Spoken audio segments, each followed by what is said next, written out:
오늘 우리에게 주시는 거룩하신 하나님의 말씀은 시편 118편 28절에서 29절의 본문의 말씀입니다. 거룩하신 하나님의 말씀을 함께 일어서셔서 봉독하도록 하겠습니다. 주는 나의 하나님이시라. 내가 주께 감사하리이다. 주는 나의 하나님이시라. 내가 주를 높이리이다. 여호와께 감사하라. 그는 선하시며 그의 인자하심이 영원함이로다. 아멘. 감사가 행복을 만듭니다 라는 제목으로 하나님의 말씀을 함께 나누겠습니다. 어릴 때부터 봐왔던 사진 한 장입니다. 이 그림을 보면 누구라고 생각이 드십니까? 모두가 예수님 사진 아니냐고 그렇게 얘기를 하지요.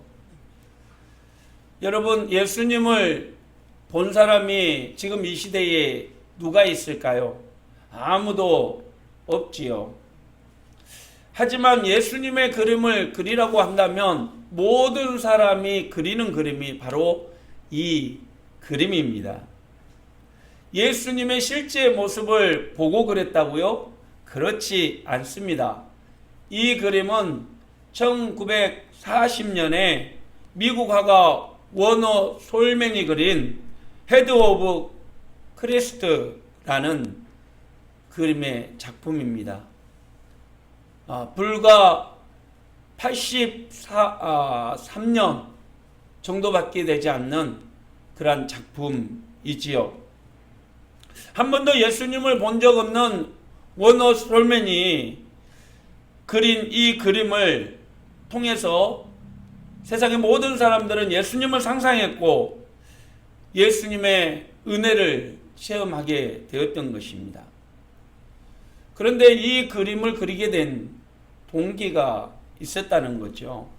워너 솔맨이 1917년도 결혼을 했는데 결혼하고 난 그 다음 해에 그만 임파선 결핵이라는 당시에는 중병에 걸리게 되고 말았다고 합니다. 당시에는 약도 없어서 고치기 힘든 병이었던 거죠. 의사는 워너 솔맨에게 당신은 길어야 석 달 이상 살 수가 없습니다. 좋은 거 먹고 사랑하는 가족들과 잘 지내다가 평안히 가십시오 라고 말을 해 주었다고 합니다. 하지만 이 말을 들은 워너 솔맨은 임신한 아내와 또 태어날 아이를 두고 도저히 먼저 갈 용기가 나지 않았다는 거죠. 너무너무 괴로워서 밤잠을 못 자고 그렇게 괴로운 날을 보내고 있는데 그때 워너 솔맨의 아내가 그에게 다가와서 이야기하더라는 겁니다. 여보, 3개월밖에 못 산다고 생각하지 말고 하나님께서는 당신에게 3개월 동안 우리에게 세상에서 가장 아름다운 시간을 주셨다라고 생각하면서 삽시다. 그리고 모든 것에 감사하며 삽시다. 그리고 아무도 원망하지 말아요. 세상에서 가장 아름다운 3개월의 시간을 만들어 갑시다. 그러고는 3개월이나 되는 시간 동안 하나님이 그들에게 아름다운 시간을 주셨다는 것에 감사하면서 기도드리고 남은 시간들을 오직 감사로 살겠다라고 다짐했다고 합니다.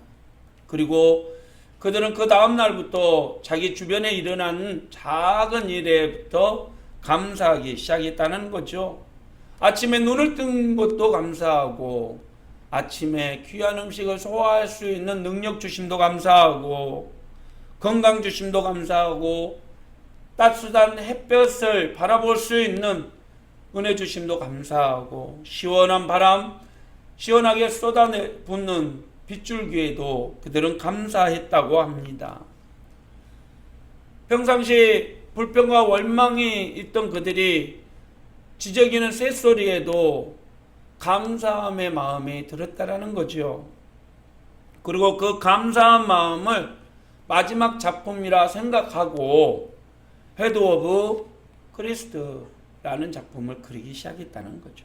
그런데 감사하는 그들에게 놀라운 기적이 일어나기 시작했다고 합니다. 3개월의 시한부 인생이 놀랍게도 그들의 몸이 약해진 것이 아니라 워너 솔맨의 몸이 점점 더 건강해졌다는 거죠. 그리고 다시 3개월이 지나서 의사에게 갔는데 의사가 그를 진단하다가 놀랍게도 당신은 도대체 무슨 약을 먹었길래 당신 몸 안에 있던 임파선 결핵이 하나도 없이 사라졌단 말이오 라고 놀래더라는 것입니다. 워너 솔맨은 웃으면서 그에게 말했습니다. 하하, 저는 약을 먹은 건 없고요. 오직 생활하면서 감사한 것 외에는 하지 않았답니다. 라고 얘기를 했다는 거죠. 그러자 의사가 고개를 끄덕이면서 그래요. 감사는 최고의 항암제요. 최고의 해독제입니다. 감사는 최고의 치료제이지요. 라고 말을 했다고 합니다. 그렇습니다, 여러분. 감사가 기적을 만드는 줄 믿으시길 바랍니다.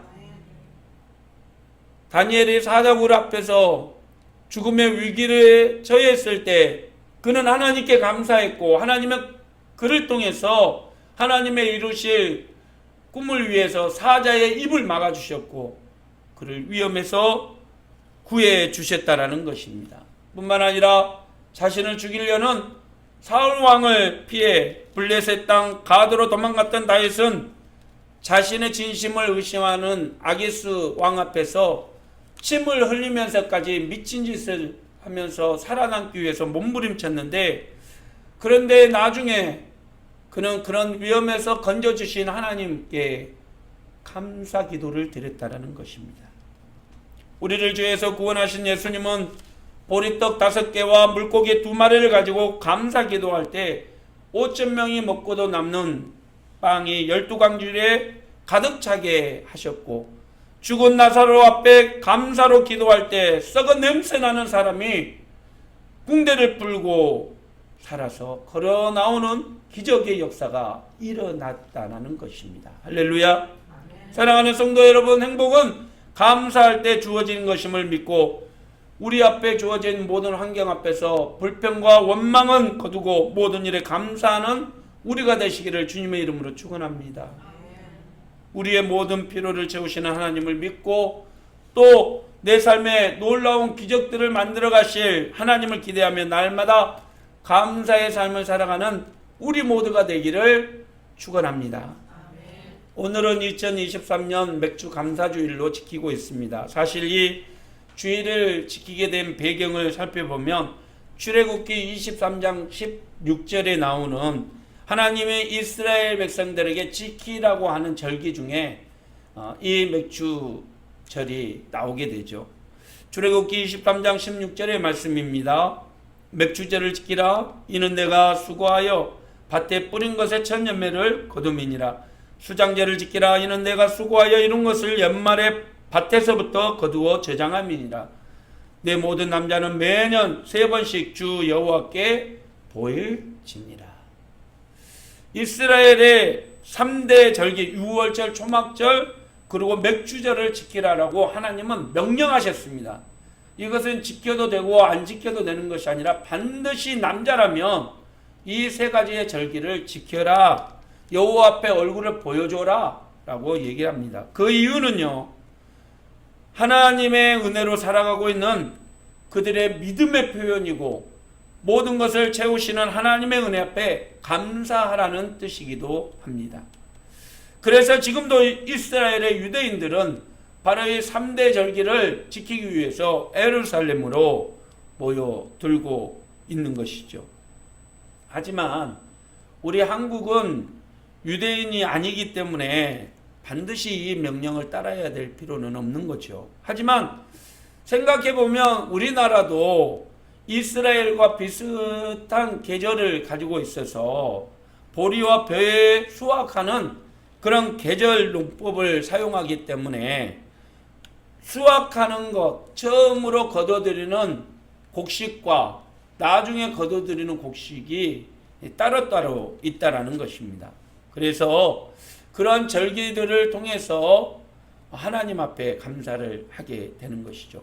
1970년대 이후 도시화와 산업화로 인해서 이제 보리 농사에 대한 비중이 줄어들게 되었지만 우리가 지키고 있는 이 맥주 감사주일에 대한 의미는 결코 약해지지 않았다라는 것입니다. 사실 예수님이 이 땅에 오시고 나서 유월절과 초막절은 반드시 우리가 지키지 않아도 되는 절기이지만 그러나 맥주절은 오늘 또 우리에게 부어주신 하나님의 은혜와 사랑을 생각하면서 하나님 앞에 감사할 수 있는 우리의 마음을 드리는 절기로 지키고 있다라는 것입니다.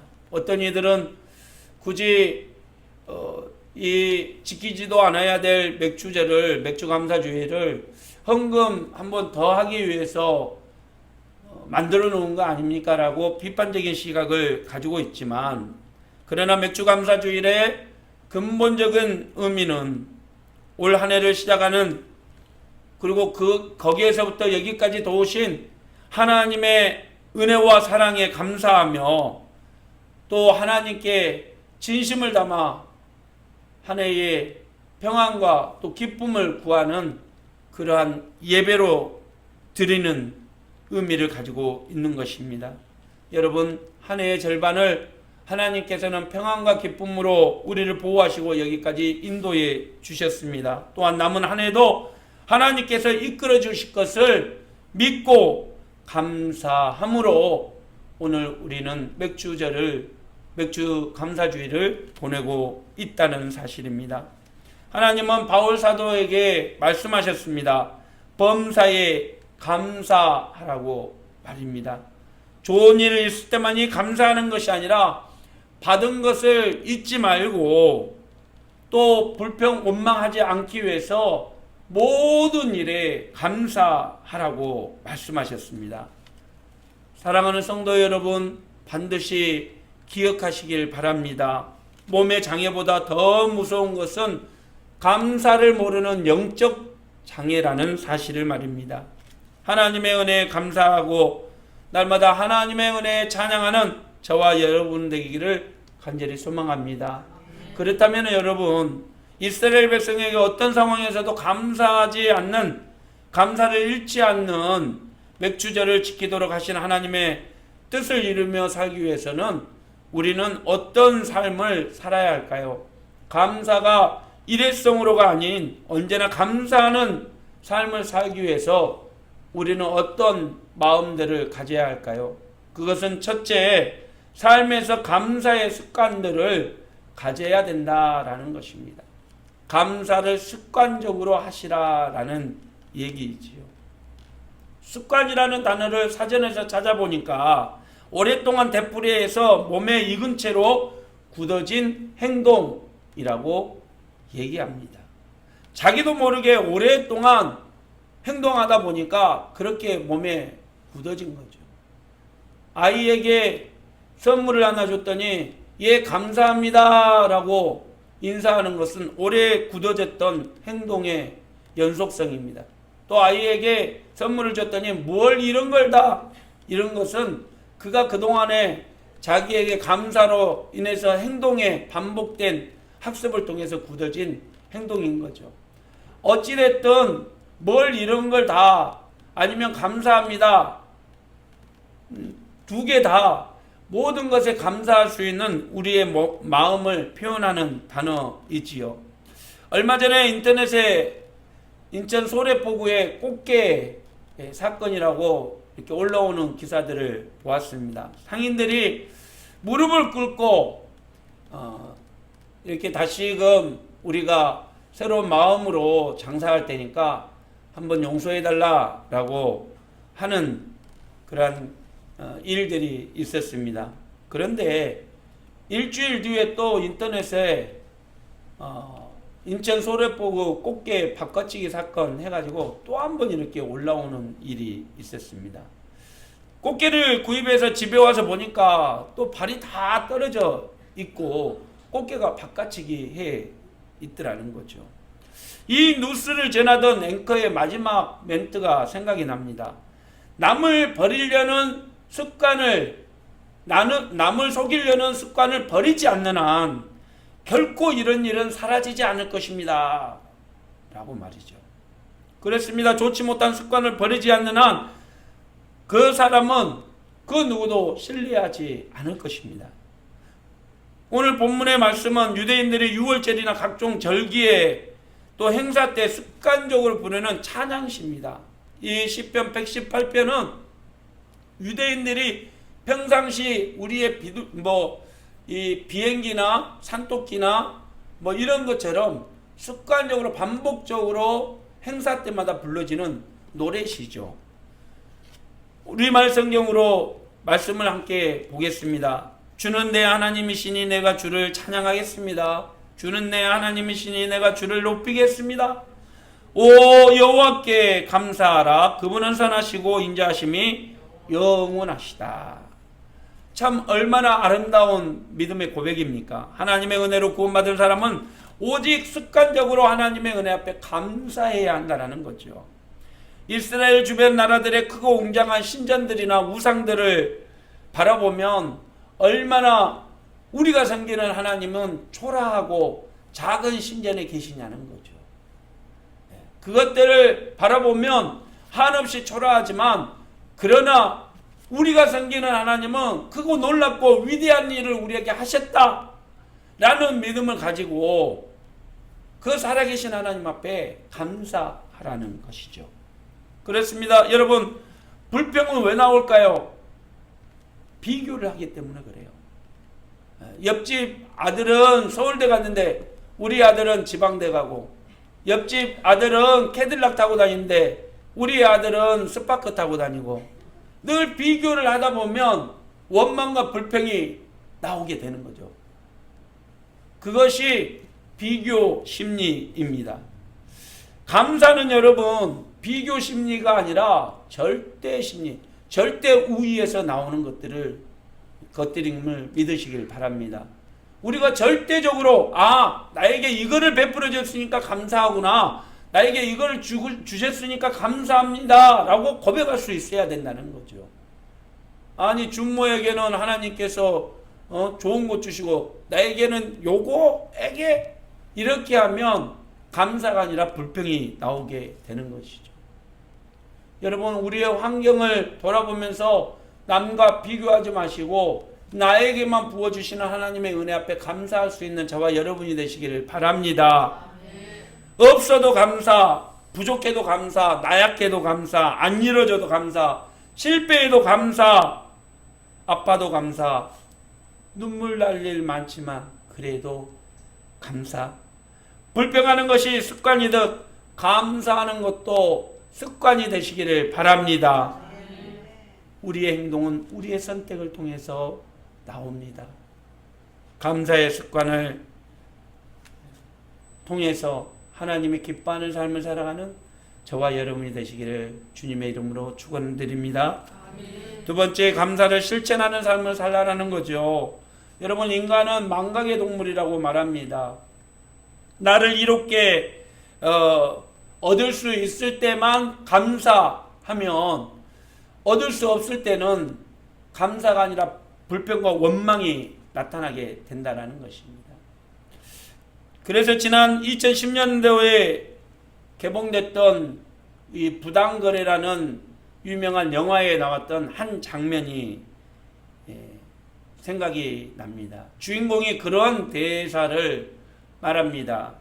호의가 계속되면 그게 권리인 줄 알아요 라고 말이죠. 계속적으로 호의를 베푸니까 이제 그 호의를 나는 당연히 받아야 된다 라고 얘기를 하는 것입니다. 어떤 신사가 한 마을 앞을 지나다가 마을의 노인에게 감사의 표현으로 1달러씩을 주고 갔다고 합니다. 매일 만날 때마다 1달러씩 주고 가는데 어느 날 돈이 없어서 그냥 그 앞을 지나갔더니 그 할머니가 그러더랍니다. 여보시오, 잠깐만, 왜 오늘은 안 주고 가요?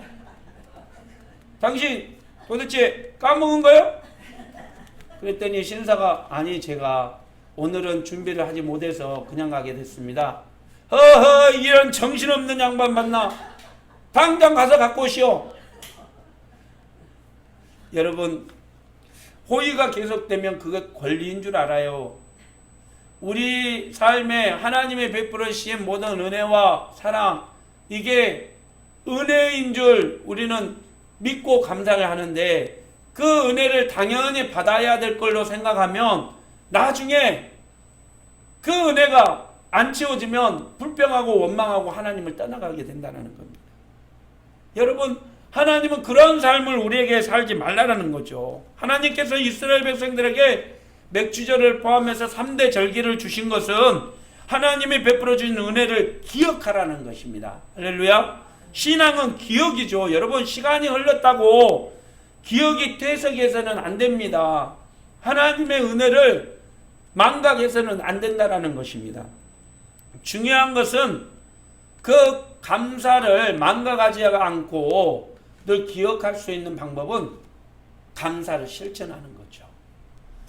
그런데 믿음의 성도에게 실천은 참 쉬운 일이 아닙니다. 우리가 감사를 습관적으로 감사합니다, 감사합니다 이렇게 표현할 수 있는 것은 영적인 문제이기 때문에 쉽지 않다는 겁니다. 오늘 만나와 매출하기로 풍족했다가도 내일 없으면 불평하고 원망했던 이스라엘 백성들처럼 환경이 힘들어지면 우리는 갑자기 감사가 사라집니다. 불평과 원망이 들게 되죠. 그만큼 실천이 어렵다라는 것입니다. 그래서 감사는 끊임없이 운동선수들이 계속해서 맹연습을 하고 반복해서 훈련하는 것처럼 우리의 삶에 훈련해야 한다는 것입니다. 하나님께 감사의 표현을 훈련을 통해서 나타낼 수 있다는 거죠. 반복된 습관은 행동을 만들고 행동은 인격을 만들고 그 인격은 운명을 만든다라는 말이 있습니다. 내 삶을 하나님의 은혜가 감사하다면 여러분 그 감사를 실천하시기를 바랍니다. 나보다 더 어려운 이웃들을 돌아보고 나보다 더 힘들고 지친 이웃들에게 하나님의 사랑을 나눠주십시오. 하나님을 믿지 않는 예배하지 않는 자녀에게 국률의 마음으로 하나라도 더 사랑을 실천해 주는 것이 우리가 감사를 하나님께 감사를 실천하는 방법이라는 사실을 여러분 기억했으면 좋겠습니다. 아이고 너는 몇 번을 그렇게 교회 가자고 얘기하는데도 말도 안 듣냐 말도 안 듣냐 하지 마시고 그래 내가 하나님 앞에 감사를 예배하니 하나님께서는 너에게도 긍휼을 베푸실 것이다. 그리고 하나님의 사랑으로 그를 위해서 더 기도해 주는 것이죠. 수고하는 이들에게 언제나 감사의 표현들을 남기시기 바랍니다. 우리가 생활하는 모든 것들이 누군가의 수고 없이 이루어진 것들은 없다라는 사실입니다. 밥 먹을 때 요즘 제가 제일 감사하는 분들이 이 누룽지를 만드는 분들입니다. 저는 그분들이 그렇게 소중한 분들인 줄 꿈에도 생각 못했습니다.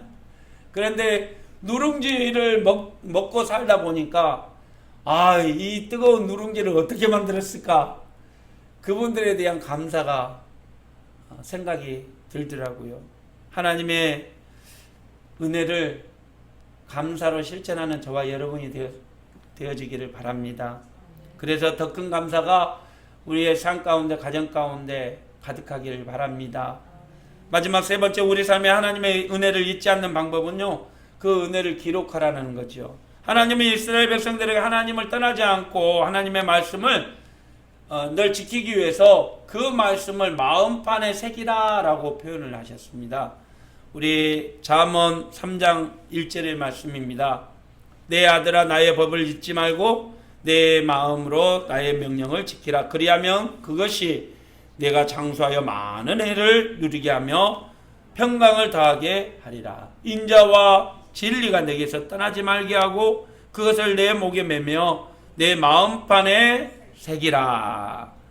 여기에서의 마음판에 새기라 라는 표현은요, 이 삶의 원리로 살아라. 삶의 지렛대로 사용해라. 뭐를?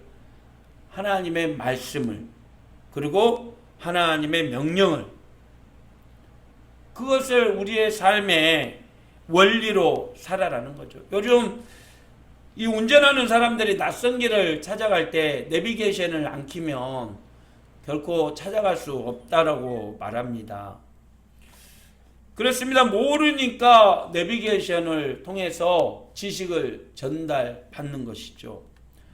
옛날에는 지도를 펴놓고 그 어려운 길들을 이렇게 찾아갔는데, 지금은 내비게이션만 켜면 네, 알겠습니다, 어디에다 모셔다 드리겠습니다, 이렇게 표현을 하죠.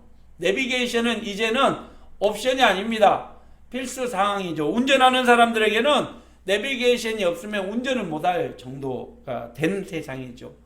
힘들고 중간에 헤매기도 하고 스트레스 받아서 운전하지 못할 시대가 돼버린 거죠. 마찬가지로 하나님은 하나님의 백성들에게 말씀으로 기준 삼고 살아라 라고 얘기합니다. 왜? 그 말씀이 우리의 삶의 내비게이션, 길을 안내하기 때문이죠. 우리가 하나님의 은혜를 잊지 않는 방법은 그것을 오늘 말씀처럼 마음에 새기는 것입니다. 이 마음에 새겨서 그때 하나님께서 나에게 이런 은혜를 베푸셨지. 그때는 하나님의 도우심이 나에게 있었지. 그거를 우리의 마음판에 저장하는 거죠. 그것을 눈에 보이게 하기 위해서는 뭐 해야 됩니까? 기록해야 합니다. 그렇습니다. 감사의 일기를 적어보는 것이 우리에게 베풀으신 하나님의 은혜를 마음판에 새기는 일이라 할 수 있지요. 나가실 때 이 감사의 일기라고 복사해 놓은 것이 있습니다. 한 해 동안 우리에게 베풀으신 은혜를 한번 생각하면서 감사할 일을 찾아보십시오. 남들은 우연이요, 당연이라고 말하지만 나에게 베풀어 주신 하나님의 은혜는 내가 셀 수 없을 정도로 많고 크다라는 사실입니다. 새해를 맞게 해주셨던 거, 또 여행길에 함께 해주셨던 거, 수술실에도 함께 해주시고 치료받는 과정에도 함께 해주셨던 거, 실패를 경험한 자녀에게 잘 성장할 수 있도록 하나님이 도와주셨던 거, 질병으로 아파하고 힘들 때 의사 선생님의 손길을 통해서 잘 치료받게 해주셨던 거, 코로나로 힘들고 어려워서 정말 고통 중에 있을 때 그것을 슬기롭게 잘 헤쳐나올 수 있게 해주셨던 거, 이 모든 것이 하나님의 은혜인 줄 믿으시길 바랍니다. 그리고 그 은혜 앞에 감사하시고 그 감사의 내용들을 한번 적어보십시오. 10년 뒤에 나에게 베풀어 주셨던 하나님의 은혜 앞에 더 큰 감동을 가지게 될 것입니다. 그렇습니다. 감사는 환경과 조건에서 나오지 않습니다. 좋은 환경과 조건에도 불평하는 사람이 있고 열악한 환경과 고난 속에서도 감사하는 사람들이 있다는 사실을 여러분 기억하십시오. 그리고 언제나 나에게 베풀으신 하나님의 은혜를 마음에 새겨보십시오. 그리 아니하실지라도 날마다 감사하는 저와 여러분이 되실 것입니다. 하나님의 은혜 앞에 감사하며 그 은혜를 기억하며 살아가는 우리가 되기를 소망합니다. 말씀을 마칩니다.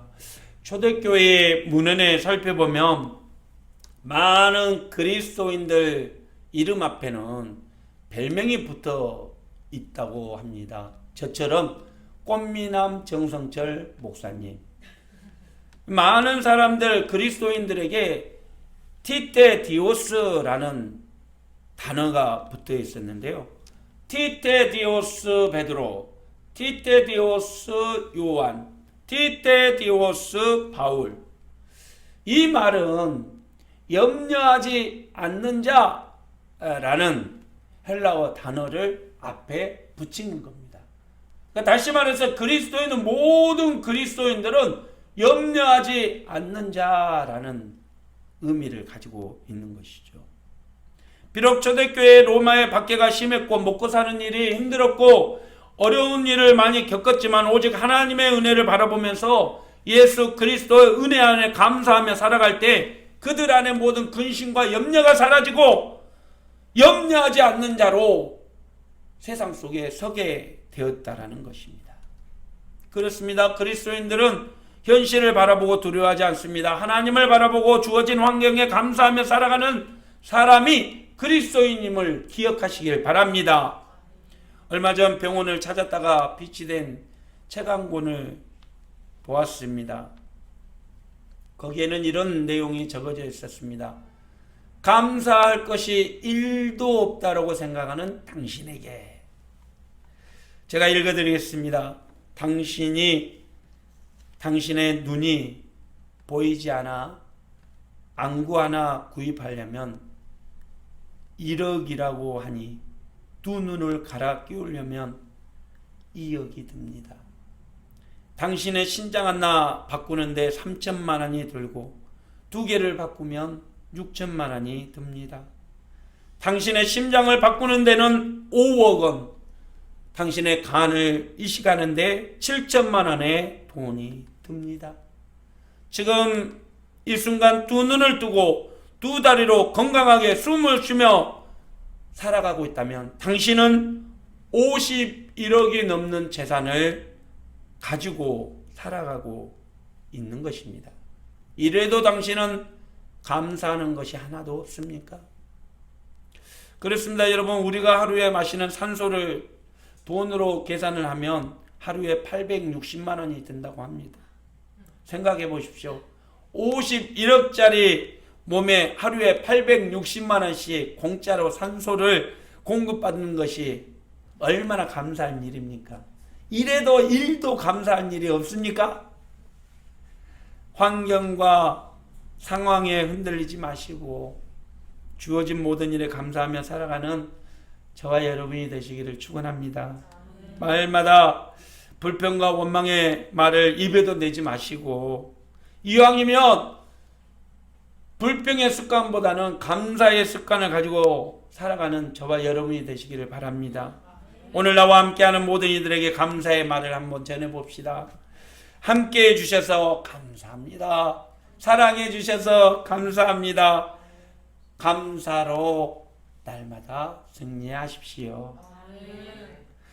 사랑하는 성도 여러분, 하나님의 은혜 앞에 감사할 때 저와 여러분의 삶 가운데 더 큰 하나님의 감사한 일들이 가득하게 될 줄 믿으시길 바랍니다. 기도하겠습니다. 사랑의 하나님 아버지, 감사합니다. 여호와의 은혜 앞에 감사하라. 그는 선하시며 그의 인자하심이 영원하십니다. 오늘도 주의 은혜 앞에 감사하며 모든 영광 올려드립니다. 하나님, 감사의 습관으로 날마다 불평과 원망을 지우고 세상 속에서 아름다운 그리스도인, 염려하지 않는 자로 살아가는 우리 모든 성도들 되게 하여 주시옵소서. 예수님의 이름으로 기도드립니다. 아멘. 사랑하는 성도 여러분, 오늘 또 인생길을 걸어갈 때 얼마나 많은 불평과 원망들이 우리에게 쌓이는지 모릅니다. 하지만 그 원망과 불평을 듣고 우리가 감사할 때 하나님은 우리를 도우시고 언제나 함께해 주십니다. 감사를 기억하라. 마음에 새기고 나가십시오. 반드시 하나님의 도우심으로 승리의 삶을 살게 될 것입니다. 기도하겠습니다. 이제는 풍성한 감사의 열매를 맺도록 날마다 알맞은 비와 햇빛을 우리에게 주시는 하나님 아버지의 크고 놀라우신 은혜와 우리를 죄에서 구원하여 주신 우리 주 예수 그리스도의 무한하신 사랑과 언제나 생활 속에 감사의 마음을 갖도록 인도하시고 돌보시는 성령님의 은혜의 역사하심이 맥주 감사주일 하나님의 은혜에 감사하며 오직 감사로 살기로 다짐하는 모든 성도들 머리머리 위에와 그들의 가정 위에 삶 위에 자녀들 위에 하는 모든 일 가운데에 교회와 나라와 민족 위에 이제로부터 영원히 함께 계시기를 간절히 축원하옵나이다. 아멘.